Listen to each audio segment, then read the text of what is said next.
Je suis Stéphane Charles, je dirige la filiale française d'un groupe japonais, TEOA, qui est spécialisé dans la fabrication de matériel de sonorisation professionnel pour l'équipement des établissements recevant du public et les sites industriels, sites de transport, parcs expo, etc.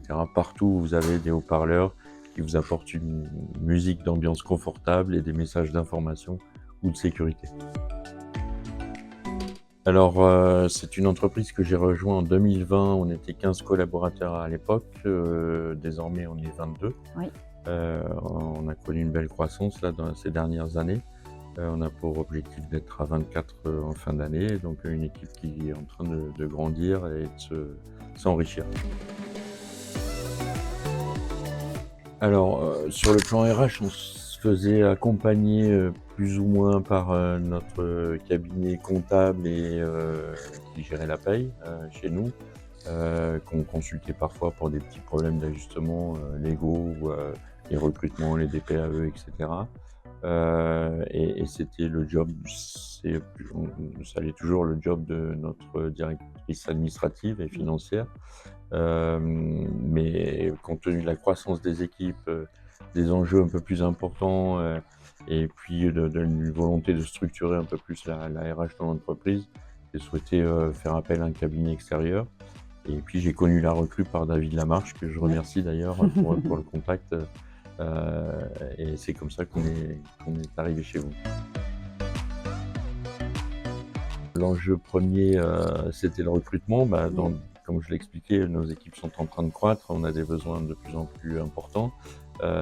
Et puis on avait eu des mauvaises expériences de recrutement qu'on avait tenté de mener par nous-mêmes, Ouais. qui s'étaient avérées être des échecs. On a préféré faire appel à des professionnels dans ce cadre-là. Donc effectivement, la première approche, c'était une approche ciblée sur le recrutement, Ouais.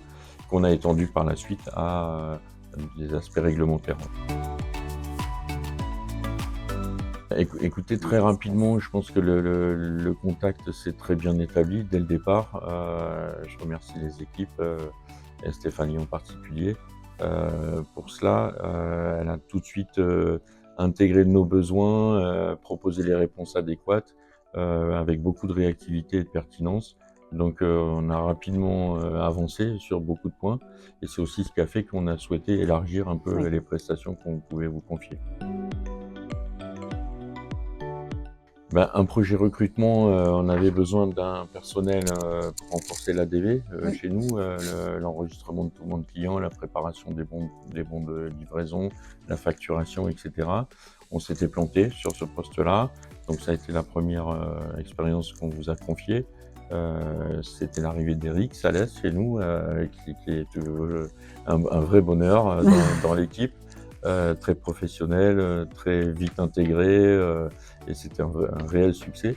Super. Donc ça, c'était pour la partie RH. Et puis ensuite, on avait un calendrier à respecter avec la mise en place des élections CSE, qu'on a lancé aussi comme Oui. projet. On est en plein Là, vous dedans, êtes en plein dedans, tout quand se c'est passe très passé. bien. Les contacts, essentiellement, c'est moi qui m'en occupe. Olivier, puisqu'on avait aussi on avait lancé un recrutement pour un responsable commercial, donc Olivier Renoir est notre manager de l'équipe de vente domestique, pour le territoire national. Donc il était impliqué dans cette démarche, régulièrement en contact aussi avec Stéphanie. Et puis Stella Trépi, qui est Oui. notre responsable administrative et financière, qui est en copie des échanges et qui parfois peut intervenir également. Alors, il y a forcément un impact financier, il y a des coûts bien entendu, mais on a vite rentabilisé justement en termes de recrutement. On avait eu 2 passages à l'ADV. Aujourd'hui, le service est stabilisé, il fonctionne bien. L'arrivée d'Éric a été un vrai succès, une vraie réussite. Ensuite, la prochaine étape, ça va être également de travailler l'image de marque de Oui. l'entreprise. Donc là, on aura un impact, je pense, un peu plus large, un peu plus important au niveau des équipes et au niveau de nos partenaires, nos clients, et cetera, à l'extérieur. Justement, beaucoup plus de structuration, on va dire, d'organisation et de vision, en fait, sur les étapes à franchir, l'avancement, dans le cadre des équipes qui sont en croissance, quoi. Je pense que une entreprise telle que la nôtre, avec un effectif de 20 à 30 personnes, on n'a pas forcément le budget pour avoir une RH à temps plein. Et donc ça nécessite d'élargir les compétences d'un poste qui n'est pas spécialisé. C'est pas toujours facile, ça n'apporte pas forcément de succès. Et puis au final, c'est plus coûteux. Donc Oui. je pense que les offres de la recrue sont vraiment calibrées pour des entreprises de notre taille. Elles nous permettent d'avancer beaucoup plus vite à un coût qui en fait n'est pas si difficile à absorber comparé aux résultats et à la performance que ça apporte. Merci, ne changez rien. Et puis j'espère qu'on va continuer à collaborer encore très longtemps. Voilà. Super. Merci beaucoup Stéphane. Avec plaisir.